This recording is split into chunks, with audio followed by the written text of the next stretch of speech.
Welcome to the Fall 2025 Fall Land Grant Seminar Series. And so for this, we are full. I guess we have a special guest next week, Dr. Sunny Ramaswamy. He is the former president of the Northwest Commission on College and Universities. Is like the second SOC here for us, but it's for the Northwest, and former director of USDA NIFA agency there. He will be talking to us, sharing his vision and based on his experience on higher education, reimagined and energized. So I want to let you know that it's not going to be in this venue. So we have it in another venue I think in Delco. So you will see the announcement that's going to come. So make sure to be there, not to come here. And so there is a change in the venue. So please note that. And be on the lookout on the 25th. We have the CAFNER engagement initiatives that's going to be repeating for 3 weeks after that. So with that, I think we will introduce our speaker when he will be here. In the meantime, I guess Dr. Quinlan, she's going to share with us some announcements about the upcoming World Food Day that the center will be organizing. You can use the... Yeah. All right, well, thank you for being here. We apologize for the delay in my speaker. I just want to make you aware that for World Food Day, which is October 16th, it's a Thursday, we will be hosting an event, the Food Security Research Center, that we invite you to. The keynote speaker will be during this seminar time. And so it will be regular seminar, but we will have more. So please don't just come to the keynote speaker. The keynote speaker will be Dr. Beth Racine with Texas AgriLife, and has secured some very large grants for Texas AgriLife to promote small businesses in Texas, and also has some similar research to us going on with respect to researching the food environment in rural Texas. So we really look forward to having her here. She will be the seminar speaker. But we are starting the day off earlier at about 9 o'clock. We expect it to be about a 9 to 2, 9 to 1:30 day. We are going to have some introductions, a little bit about the Food Security Research Center. We're hoping to get some USDA representation to update us for 15 to 20 minutes. And then we've also will have a speaker who is an alum, who is currently is a guide of the World Food Prize. He's worked with the World Food Prize, but he's also from the Houston School District. And so he will be our speaker in the morning, again, as well as USDA. That will likely be over in Texas A&M has this particular room. And this is the whole day except for this hour per seminar. So it will be, I think, in fairness, it will be partially an So we asked you to make the walk, and I walked over. It was less than 1,000 steps, and it took me 7. Oh, good. Good to see you. The Ag Business Building. So we invite those of you from this building to come and visit us sometimes over there. We also will be holding the event virtually. So we'll be advertising it more widespread. So you need to install this presentation. Yeah, he has a PowerPoint. Oh, so it's okay. It's online. So we should. All right. Okay, so let me see if I can. That part today, we hope to have some after seminar. We'll have some box lunches. Hopefully, it's a nice day, and we hope to have some interaction with our students. And we're still working on that, and we're open to ideas. So we don't just want to have another poster session. We always ask the students to put their posters up and stand and talk to them. We want to do something interactive. We want to do something a little bit different. So we invite you to, think about that, brainstorm, some speed dating without research or something. We're still working on that, but again, we'd ask you to try to, again, 9 to 2 on October 16th to put aside as much time as you can to attend some of the World Food Day events. World Food Day sponsored by, But, okay, so if we're all, let me see, I think. World Health Organization, right? Yeah, yeah. So it's an initiative by the World Health Organization. And again, you'll start seeing the save the dates a month ahead of time next week in your emails. We had a few celebrations before Shakira, years. nice to meet you. Shakira is going to help us promote that. We hope so. Well, we celebrated it before, Yes. so we had. That's- Didn't last year. We didn't have a team in place, but yeah, we're ready. There was before essays for students to compete for essays. Essays? Yes, there has been Okay. before. We're open. Yeah. How are you? Good. How are you? Good to see you. Good. Good, I'm so sorry, we got confused with the time. No worries. Any other announcements? Maybe since you have the floor, I mean, any event coming that you would like to, any new person who joined us recently? This is the first time I've seen you in person, so. You're probably the only one that haven't met me yet, but hi, everyone. I'm Shakira. I'm the Density and Communication Specialist, as most of you already know. Yeah, my office is right here. You can meet anytime. All right, you can go ahead. Okay. You can go ahead. We have slides there if you want to use.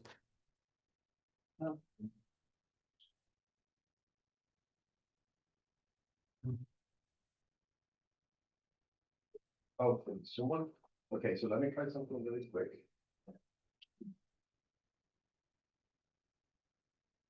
Let me get started.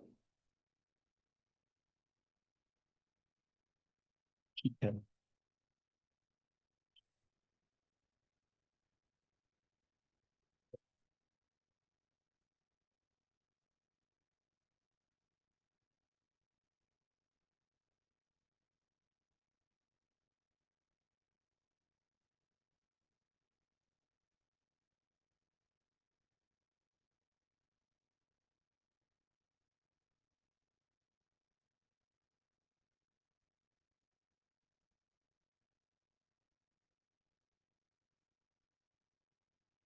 While he's doing that, I'll share that we did go up and meet Eric at his lab in at Texas A&M, and he indulged us with a very good cup of coffee, but also informed me, not the first person to inform me, that I like my coffee burnt.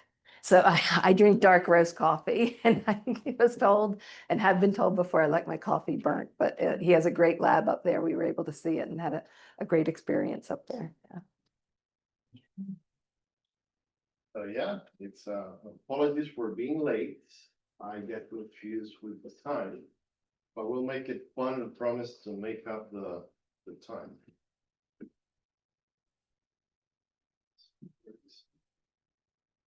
Success.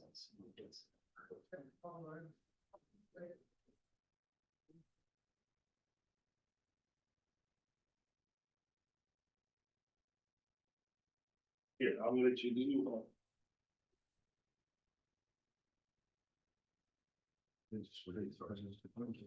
Howdy, how are you? Good. Thanks for the invite. Again, apologies for coming in so late. Well, they work the magic with the computer, see how that works. Well, I'll do a quick introduction while they do that. So I printed it out. So I'm not going to read the whole thing, but so Eric Brenner here is an international agricultural development professional. He currently serves as Assistant Director of the Center for Coffee Research and Education at the Borlaug Institute for International Agriculture and Development. His career has focused on improving agriculture practices and strengthening food security, with a particular emphasis on Latin America and the Caribbean. He played a key role in establishing the coffee teaching lab at the Borlaug Institute, a class I understand students enjoy very much if they can get into the coffee class. I think it's one of those that fills up quickly. And he continues to contribute to global agricultural development and food security while pursuing innovative ways to expand coffee education and industry engagement. So really the reason we brought him here today was to talk to us about how he's improving food security through coffee. So thanks. Thank you. And again, I'm so sorry for being late, but question that I get asked all the time is, what is the best cup of coffee that you can get? And I love participation, so if you don't participate, I tend to point. I do that with my students. a lot, so. Java, okay. What is the best coffee you can get? It has to be Arabica. Maybe. What else? You'll say Turkish. Folgers. Okay. You know what is the best coffee, best cup of coffee? The one that you like the best. Here, because taste is very subjective. But usually when I answer this question this way, the next question that I get is, so what is your favorite cup of coffee? Sorry. Got it? So the usually is like, what is Eric's favorite cup of coffee? Is it Starbucks? Not really. Do I think Starbucks is a bad coffee? No. Is it the best? No. But it's convenient for me. But my favorite coffee is an Ethiopian whoosh whoosh natural process through a Chemex, which is amazing. And maybe that thing sounds kind of weird, but the thing is that coffee industry has made it super complicated for us to enjoy a really good cup of coffee. And so one of the things that I try to teach people is that we have to approach coffee the same way how we approach wine. Because think about this, when you go to the store and you go buy wine, hoping that everybody's over 21, usually I have younger kids in my class. They drink as well. We don't drink, I don't drink wine as well. Okay, well, or meat. I'll use that example in a little bit. We'll use meat. But for you who drink wine, when you go to the store, you don't say, I just want wine, right? You say, I want maybe red or white. Let's say you go red. You also want a specific country, a vineyard, a vintage. So you get very specific. For some reason, coffee is not that same way. It can be, but it's not. Because you go to the supermarket, and what do you usually buy? So for the sake of the argument, let's go shopping. What would you buy if you go to the supermarket? Tim Hortons, okay. Any other takers? Starbucks. The price maybe. Dunkin' Donuts. Okay, so how do people choose whenever you want to buy a cup of coffee? So let's go to the usual suspects. Maxwell House. Look at the description. I highlighted this. Made with 100% pure bulk coffee beans. From a marketing perspective, sounds amazing. But what does that mean? What is the perception that you get? Is it strong? Is it good?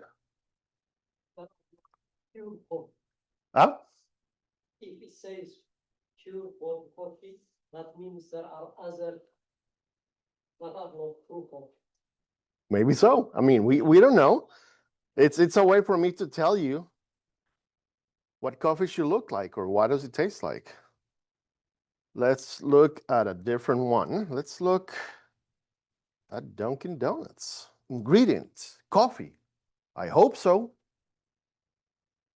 You think it's a joke, but for many years, when there was not a lot of traceability, people used to mix corn husk and rice and twigs and leaves and things like that in the coffee. Yeah. Perfect. Thank you. But you wouldn't know because the coffee is already roasted and ground. It's ground coffee. So how would you know? I mean, I know that somebody like Dunkin' wouldn't do that, but it has happened before. And it says in this case, 100% premium Arabica coffee, which is a good descriptor. And I will tell you why in a little bit.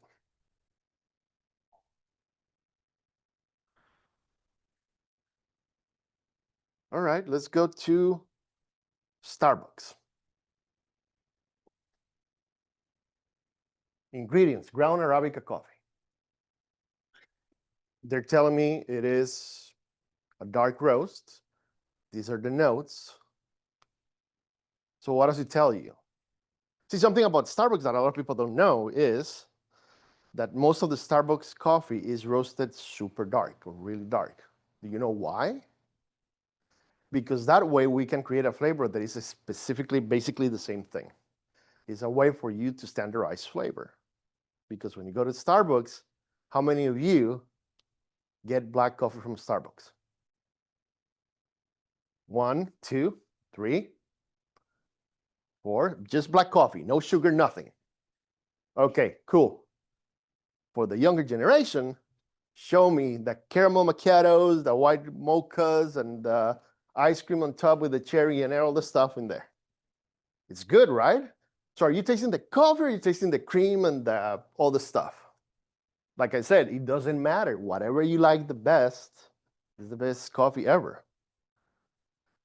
But now, let's look at a different kind of coffee.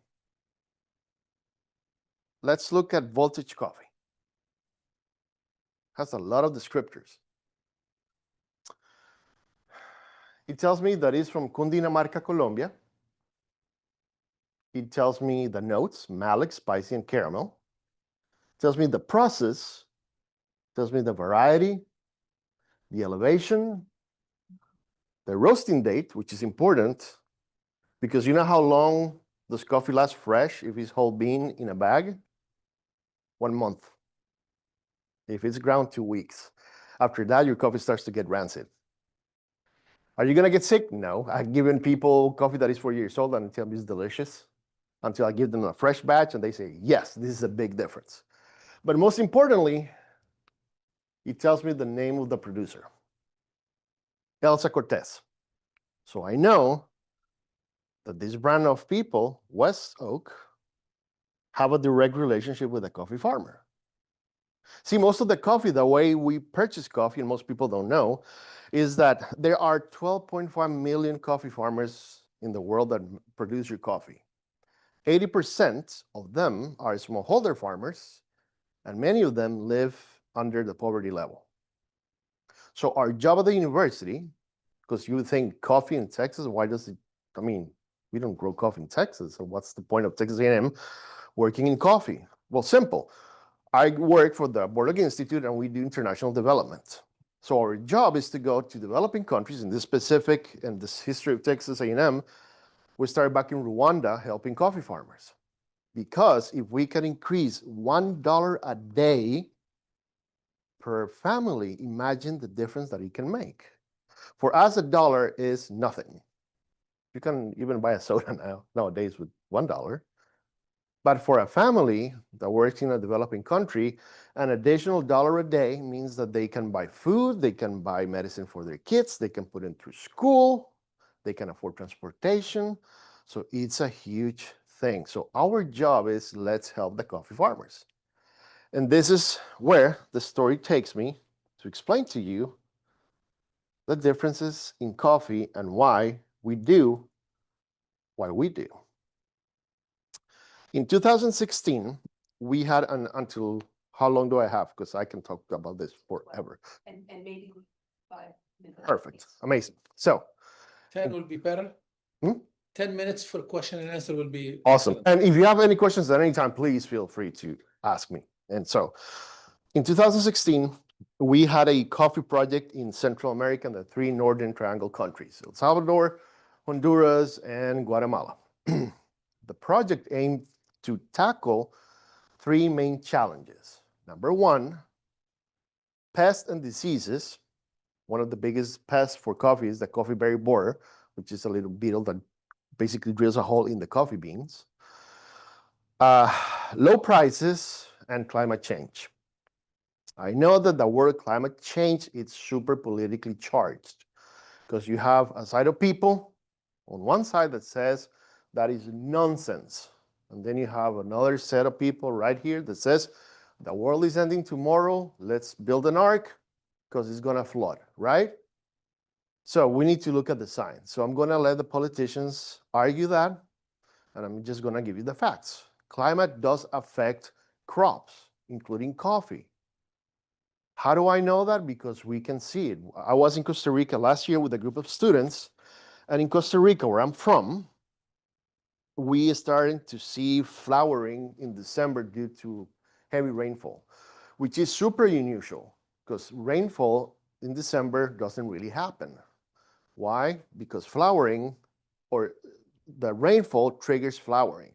Because usually you don't see flowering, depending on the side of the world that you are, doesn't happen until a specific time of the year. In Costa Rica or Central America, flowering usually happens around June or July. And so the heavy rains that happened back in December started triggering flowering in December, which is super unusual. That is problematic because coffee is seasonal, and we have pickers that come to the country, specific from Nicaragua, that harvest our coffee. So what happens when you have another harvest in the middle of the year? This shouldn't happen. So we have a problem. And so we're looking at those three things, or those three challenges. And the project aimed into tackle these three things using a hybrid, H1, which was, number one, resistant to coffee leaf rust, which was the main disease that we were trying to combat. Coffee leaf rust is a fungus that attacks the coffee plants, attaches to the leaves. The plant as a method or mechanism of protection rubs the leaves. Without leaves, you don't have, what do you call it? Supported synthesis, and basically the plant dies. And if you're a coffee farmer who usually have just a couple of acres, the only way to fix an outbreak of a coffee leaf rust is to cut your coffee trees all the way to the ground. It takes 4 to 5 years for coffee trees to grow back and produce fruit. So your income and livelihood is gone.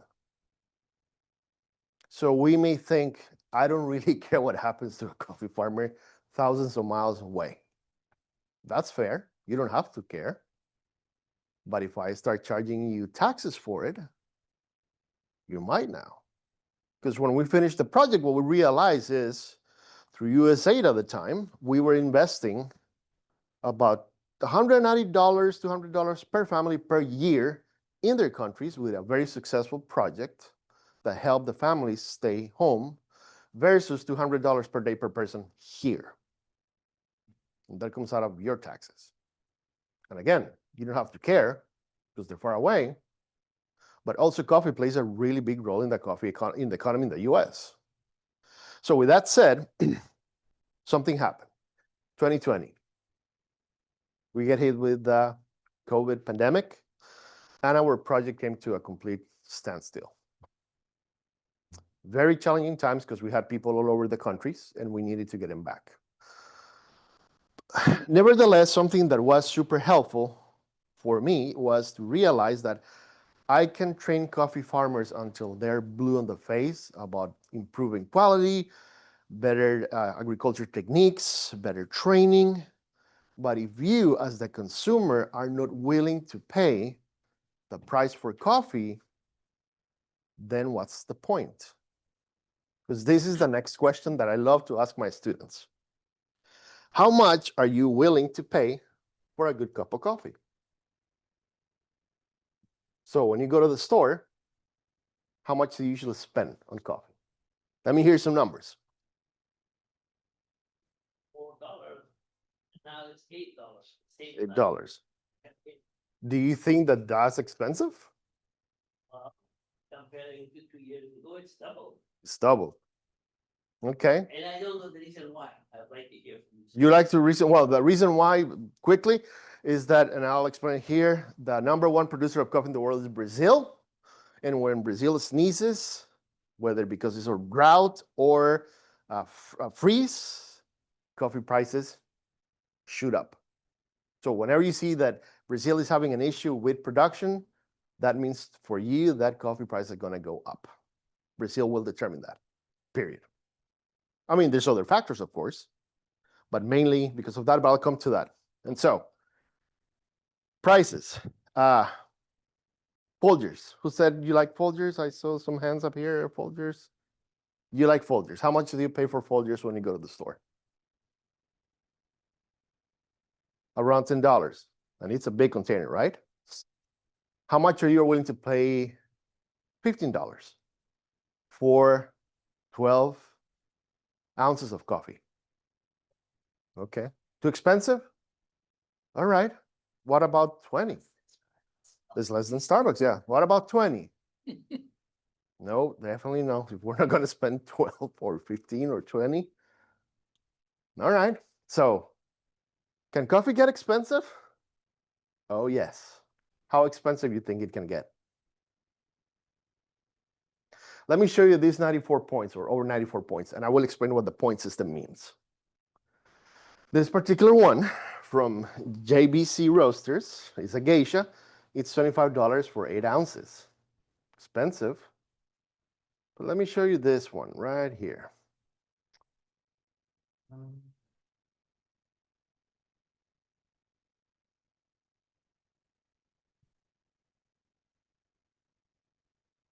Price, $1,100 for 4 ounces of coffee. Do you think coffee is expensive now? Try. Depends how much you have in the bank. Well, that's true. Now think about, I think the last one that went for an auction was maybe $13,000 or $20,000 for green coffee, for 1 pound of green coffee. The problem is that when you go to a restaurant and you sit down and you're on a date or with a friend and they bring you the wine menu, usually for a glass of wine, you pay what, $9, $10 maybe? People don't flinch. But if I tell you have to pay $5 for a cup of coffee, all of a sudden it's like, what?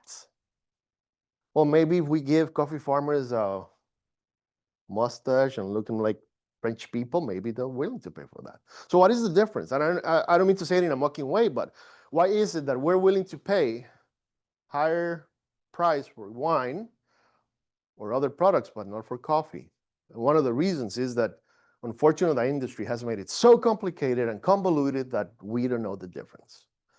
The good thing is that you can still have access to really good coffee and not pay a whole lot of money.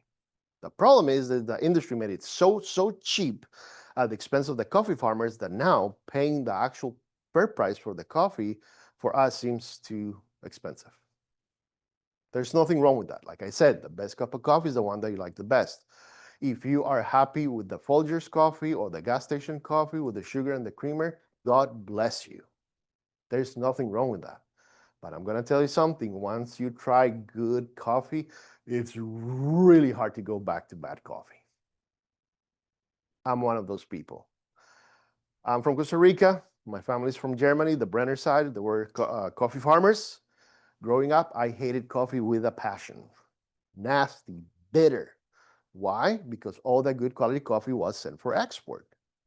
And so we got coffee in the country that was hard to drink. So we added sugar and creamer to make it palatable until I came to the States and actually tried really good coffee, which sounds so weird because being from Costa Rica shouldn't be the other way around, but it wasn't. And so going back to the presentation, one of the important things is if we want people to pay the right amount for the coffee that helps coffee farmers, we have to spend time educating everybody. And this is what we are going to talk about for the next couple of minutes. So, did you know that coffee is a fruit? Who knew that coffee was a fruit? Okay, so the point of the coffee fruit is to remove the seed and roast it. And so this is a very simple but very helpful way to explain how coffee grows. Grows, you pick, you process, you mill, roast, and all the way to your drink. A couple of things that I want you to look at. So this is where your coffee grows. This is called the coffee bean belt. The thing that is peculiar about the coffee bean belt as well is that this is also called the conflict belt. So where you see famine, diseases, war, conflict happens also in the coffee belt. And so when we see depressions of coffee prices or other crops, then we see an uptake in conflict as well. And so our job is to make livelihoods for people that live here better, so try to minimize those kind of problems. Producing countries. These are where most of the coffee comes from. Brazil, #1 producer of the world. Vietnam is the second producer now. And that is very recent, a couple of years or maybe a couple of decades ago.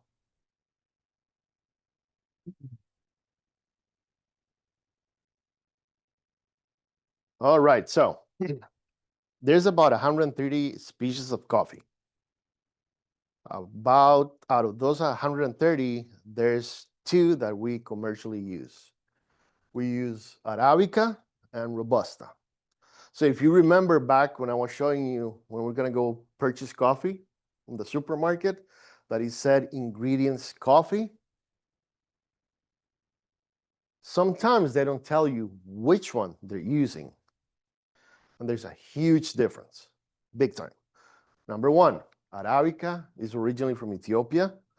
It's a much better quality coffee, sweeter, really good to drink, less caffeine, very susceptible to diseases.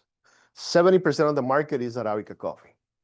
Robusta, on the other hand, is harsh, it's bitter, it produces a lot of yield, super high yield coffee, 2 times more caffeine than Arabica, 30% of the market share. It's warm, I know. So a lot of people that complain about getting the jitters, sorry, there's a good chance that you're drinking Robusta. And actually, one of the most expensive, not expensive, but if you go to Amazon and you look for Death Wish coffee, the slogan is the strongest coffee you can drink, which is true. It's strong, and the reason for it is because it's not better quality. It's because they're using Robusta. Caffeine content has nothing to do with the roast, with the type of coffee, or how you brew it. It has to do with the species of the coffee you're using, period. If you say espresso has more caffeine, no, it doesn't. Sometimes we use blends in espresso, using both of them. One of the reasons is because Robusta can produce a higher crema, which is the foam that you see on top of the coffee. Yes, sir. If I'm not wrong, they use Robusta for instant coffee, right? Yes. So why is that? Why Robusta is used for instant coffee and not fair? Because Robusta is a cheaper quality coffee that you can grow a lot of it. Brazil grows it and Vietnam grows it. In terms of supply, Arabica is more, right? It's more, but it's like a filler. And so right now, this is actually changing, starting to change, where Arabica is dwindling and Robusta is going up, specifically because Arabica is more susceptible to diseases. And so one of the things is actually they're saying that if the trend of temperatures continues, countries like Nicaragua will grow out of land to grow Arabica coffee, because Arabica needs a very specific altitude to grow and a specific temperature. And so if the climate or the temperature keeps going higher and higher, that means that the Arabica is going to have to keep going up and up and up, where there's eventually you can keep going up, right? So what's going to happen to those coffee farmers? Either they're going to get out of farming, or they're going to have to change to something else. And this is going to take over, which is not necessarily a bad thing, but we're going to have to get used to a coffee that is a much harsher coffee to drink.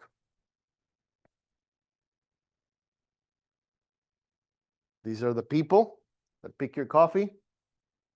It's very, very hard work, and it doesn't pay very well. It's 8 hours of hard work picking coffee, and those are the people that make a huge difference. So,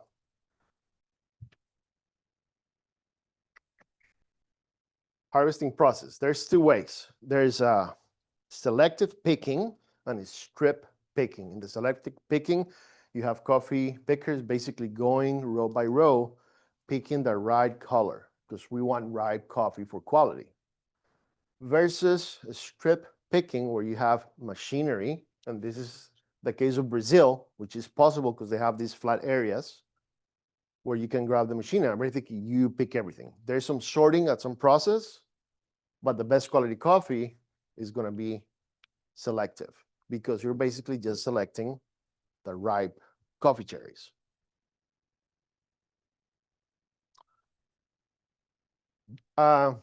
This is specific for Arabica coffee, but as you can see, these are the colors that we want. There's different varieties of Arabica coffee. Kind of think of species. A good example that I use in class is think of the species of coffee and the variety. So let's say that you go to HEB and you're gonna buy different citrus, limes, oranges, grapefruits.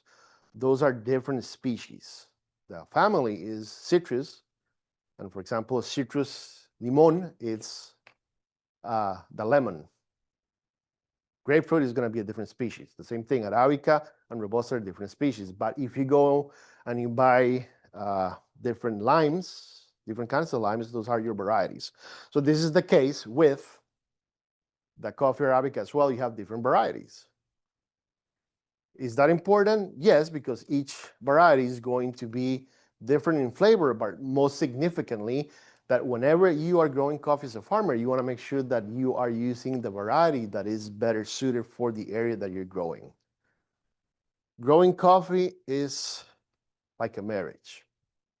It can be really good or it can be really bad. How so? Because you're going to be married to these plants for 30, 40 years. So you want to make sure that you're selecting the right person, right? Can you imagine 30, 40 years with the wrong person? Same thing for this. You want to make sure that you are picking something that is going to be productive, something that is less susceptible to diseases, that is able to acclimate. And so it is very important for coffee farmers. And you'll be surprised how many times we have gone to a coffee farm and they tell us that they're growing a specific variety, and it's not because they have no clue. The processing method. So basically, there are different methods. The two main ones are the dry and the wet ones. And these methods were invented based on the area where the coffee grew. Like, do you know where coffee is originally from? Ethiopia. Do you know where coffee was actually commercially harvested first? Yemen. Right across from the Red Sea. Have you heard of mocha? What's mocha? People think it's chocolate, right? Has nothing to do with chocolate. It's a port of Mocha in Yemen. That's what it's called. People's like, oh, I have a mocha chocolate also. It's like nothing to do with chocolate. It's the name mocha. Java. People think of Java as coffee. You know what's called Java? Island in Indonesia. Correct, because the Dutch took the coffee to Java, which became, mocha and Java became the most prolific varieties at the time. Eventually that changed. But based on the area that you're from, you selected a method that was helpful to process your coffee. And so, for example, in Yemen, the most common method was at the time, and it's still at the time, the dry processing. Dry processing, which we have two kinds. There's the natural process, where we take the coffee cherries and we harvest them and we bring them and wash them to a wash station to remove any debris. But after we do that, we take them to these raised beds called African beds, and we let the coffee cherries dry for about 3 to 6 weeks. This kind of coffee, if it's good quality coffee and not roasted dark, will give you a profile that tastes more like blueberries, strawberries, raspberries, blackberries. You can tell when you're drinking a black coffee, no sugar, nothing, that you're drinking a natural because it's going to taste funky. Who's here a musician? Or who plays music here? Nobody's a musician. Okay, well, you used to be. So you know the bass versus the treble, what? The treble is like that high thing. That's a natural. When you try it, it's like, oof. That's a natural. That's how we describe. And it's amazing. Those are my kind of favorite coffees, naturals. Some people tell me naturals taste like baby diapers, which is a weird analogy because I'm thinking, when did you taste a baby diaper? That is interesting. But let me go back. I'll come back to the honey. And there's on the other side, there is the wash process. This process is super, super, super common in Central America because it requires a lot of water compared to Africa, where water is not as much available in that area because it's really dry. The way it works is we bring the coffee cherries, depulp them with the pulping machine, put them in water tanks with water, and we're going to let it ferment until we can remove some of the layers, which I'll show in a second. Eventually, it's washed multiple times until it comes clean like this. So next time you go to a specialty coffee shop, pay attention to the coffee you buy, because it says this coffee is from Colombia and it's a wash process. This is what they're referring to, that process specifically.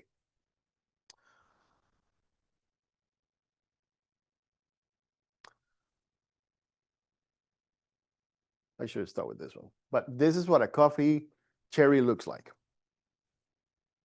So again, processing, what it is to get rid of all the layers that are outside until we can get to the green coffee.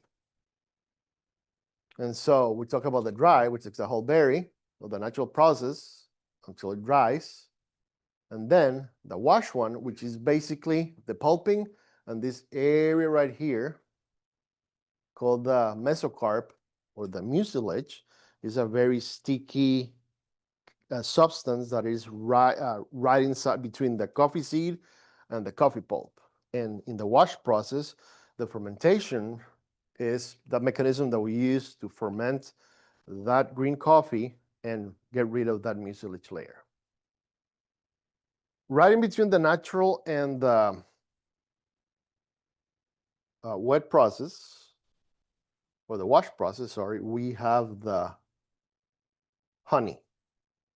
Has nothing to do with the bees, nothing whatsoever. It's just in Spanish, honey means miel, which is sticky, but honey is basically referencing to that mucilage layer because it's just very, basically it looks like honey.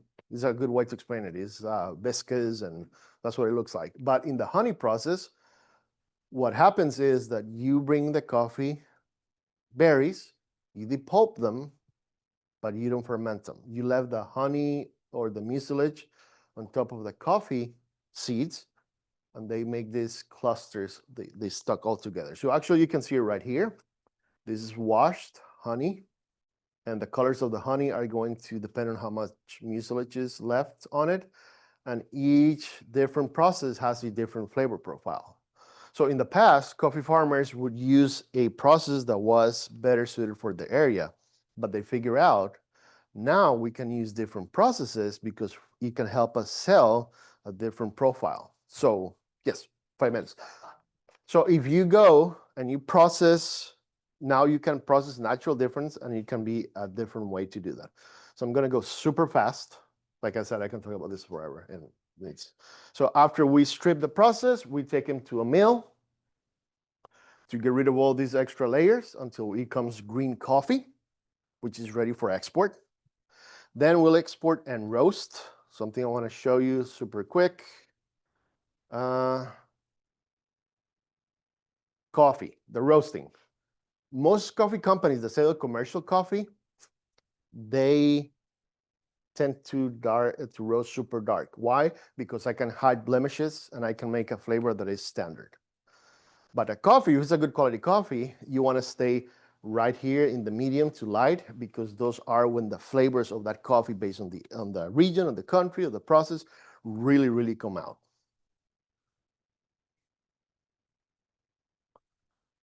So in the world of coffee, we live in two camps, specialty and commodity. Commodity coffee is this coffee right here. It's full with blemishes. Like this right here has insect damage.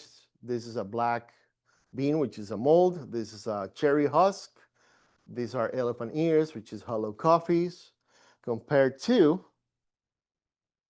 specialty coffee, which you can see is completely clean.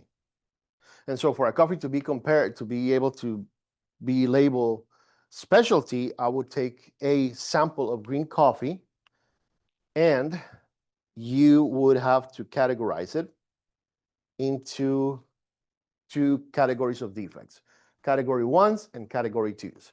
So I take a 350 sample, green sample, and this is the category 1 area, and this is the category 2.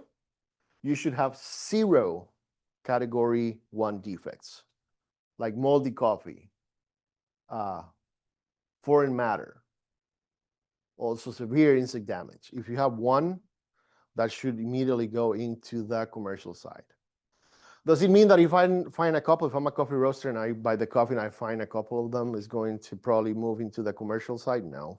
But I have an actual example of a friend who's a roaster who bought specialty coffee and actually paid for that premium price. And he was pulling a lot of defects. And he had to return it because he basically got commodity coffee but paid specialty coffee prices. When it comes to the category 2, you are limited to 5 or less. This is important because, for example, if you have hollow beans like this one right here, when you roast, they'll burn quicker. Or if you didn't separate it, for example, we have Quakers in the roasting process. This, what happens right here is that we harvested green coffee that wasn't ripe, so there were not enough sugars to develop to go through the caramelization process. So once we have determined if our coffee is specialty or not, it goes to a scoring system. These are the 10 cupping attributes. Each cupping attribute is worth 10 points. And if I cup my coffee, meaning that I slurp and try it, that means that I'm going to give it a score in all these different categories. If that coffee scores over 80 points, that is considered specialty coffee. So remember how I was showing you the 94-point coffee is based on these attributes right here. So four important ones that you need to remember. These are the ones that I always tell people. Just for fragrance and aroma. Fragrance is how your coffee smells when it's dry. Aroma is when we add the water. Acidity. Think of a lemonade.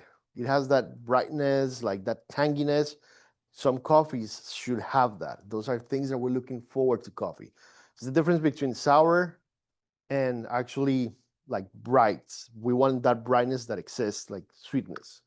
Also sweetness, when I talk about sweetness, it's not like a white chocolate mocha.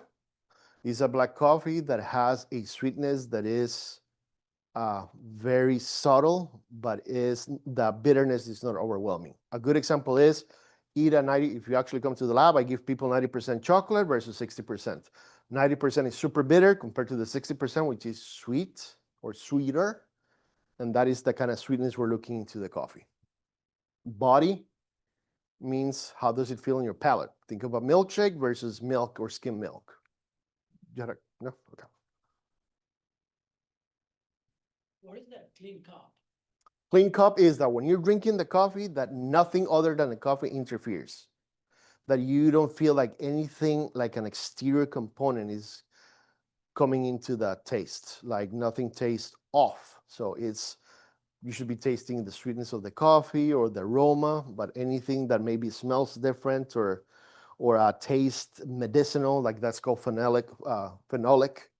So if those things are not there, then you have a clean cup. Or if they're present, that means that your clean cup score is going to be much lower. Let's see. Quickly, grinders. There's 2 types, the blade grinder and the bird grinder. We prefer the bird grinder because it gives you a more standardized size, because it is important. The size of your coffee grounds are going to be specific to the kind of method that you're using. For example, espresso uses super fine compared to French press or cold brew, which uses super coarse. I'm trying to go as quick as I can. And there you go. The different kind of coffees that you can get. So we went through a lot of information and I only show you a little bit.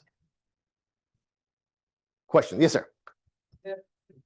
1 second, can you get the best? Is there a hybrid of Robusta and Arabica? Because Arabica has good quality, like you said, softness, sweetness.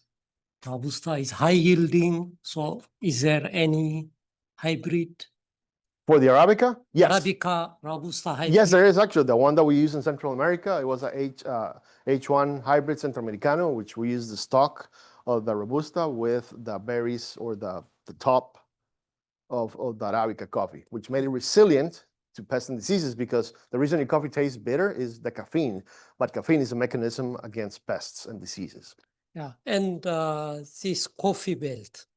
So most crops originated in that belt, but moved to higher latitudes. Why is it difficult to move coffee to other places? outside? Because it's dependent on the geography, altitude, elevation, water requirements. Like, for example, climate has changed so dramatically that now California is growing a little bit of coffee, which was never considered before. Thank you very much. Sure. It was very interesting presentation. Where do you classify cappuccino? How do you classify it? Yeah, or I mean, what is it coming from? Basically, I don't understand that part. Like, you want me to explain what a cappuccino is, or where does it come from? I mean, what is it? Yeah. Basically, anything that is espresso. Oh, cool. So basically, espresso-based drinks are, espresso is nothing but just really fine coffee, and it's just a smaller shot. It's quantities. So, for example, a cappuccino is a shot espresso. So where is the cappuccino? Right here. There we go. So it's basically ratios of amounts. So you have the espresso, then you have steamed milk, and then you have the foam. That's what it is. 1/3 of each.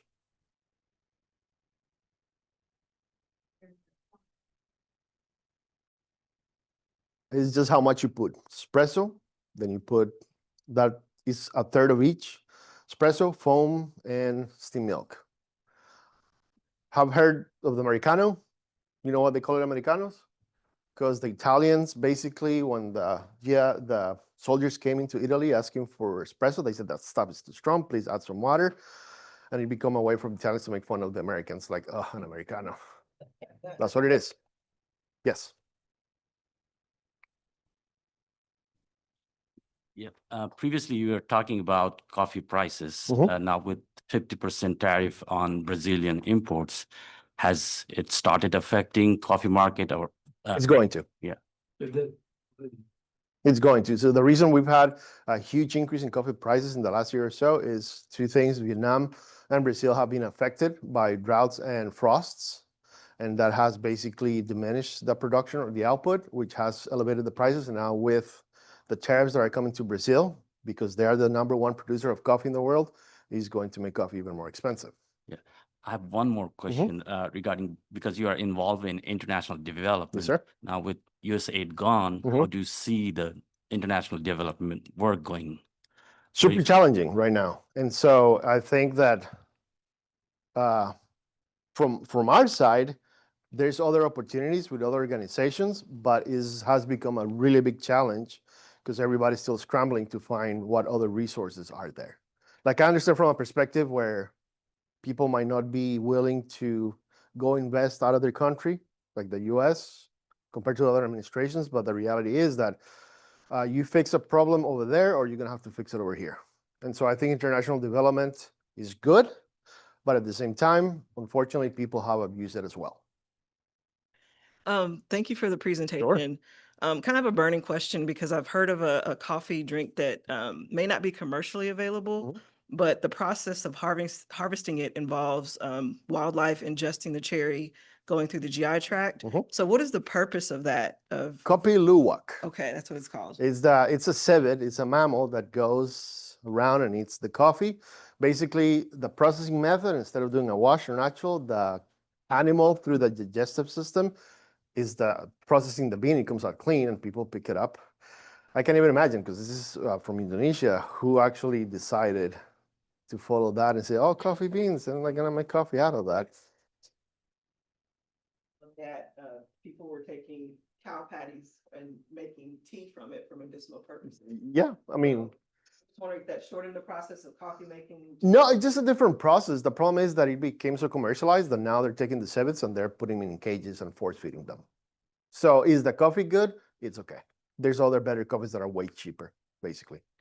And a lot of people, when you tell them they're drinking poop coffee, they're like, what?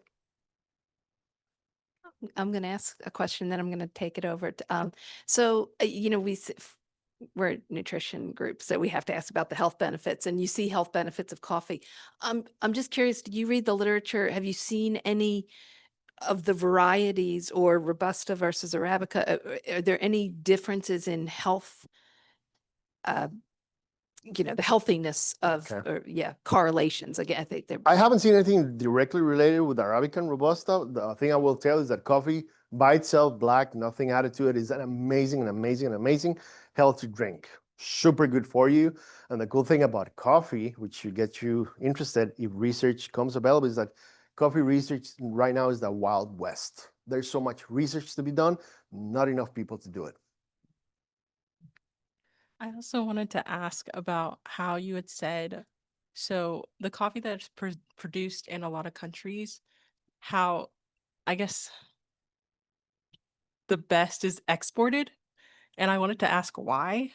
Because you can get better money for it. And so, I guess It's that way. So, because nothing goes to waste. Like the really bad quality coffee, you're drinking instant. And so, but the other highlight, because the way how coffee price goes are based on the C market, it determines the price. And so most of the commodity coffee, let's assume that all of you are coffee farmers and the price is determined by the C market. So me as an intermediary, I'm going to follow the conglomerates that help set the price, and I'll pay all you coffee farmers the same. That's why you have coffees that say Colombian or High Mountain or Shade, all the stuff, very generic. But let's say that I come to Jennifer and I try Jennifer's coffee and she scores a 94, and I say, hey, they're getting $1 per pound.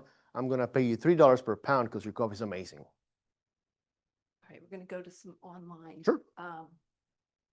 Sarah, can you use the fermented water for anything? Yes, you can. You have to treat it before, because it used to be a big problem in the past where they just dump them in the rivers, and it would call all the organic material that is in there was excessively contaminant.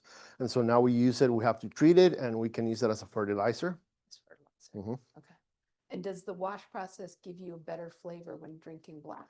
It gives you like a bright coffee, very clean cup. Is just more your traditional cup of coffee. It's just very mellow, good acidity. I think the other one has already been addressed in the room, and I think we have. You time. have one there. I think we have time for one more. Yeah. Okay, thank you very much Sure. for the good presentation. And I'm happy also for mentioning Wush Wush, because I know that place very well. So that is the origin of coffee Arabica. Thank you. So my question is, as you know, most coffees are actually produced by the smallholder farmers. Mhm. And how would you think about the sustainability of forests? Because most farmers are actually thinning the forests for increasing the coffee production. So how should they learn in terms of making the sustainability of both the coffee as well as the ecosystem? So many times when farmers basically get rid of the trees so they can grow full sun, it's because production goes up. But better quality coffee is shade grown, because the ecosystem is going to help determine the quality of your coffee. And actually, the European Union has now a rule they have to pull back that is forcing coffee farmers. They have to guarantee that they haven't contributed to any kind of deforestation so they can sell unless that is certified, which can be a big burden on the coffee farmers. Like we talk about certifications like organic or bird friendly, and sometimes even though they're meant to help coffee farmers, they come at the expense of their incomes. All right, with that, let's thank Eric for his talk. Yep. Let me make a final announcement here. So for next week's seminar, for Dr. Ramaswamy's seminar, is going to be in AI Thomas building there in the ground floor where there is the auditorium. So the venue will be there next week. Okay? See you there.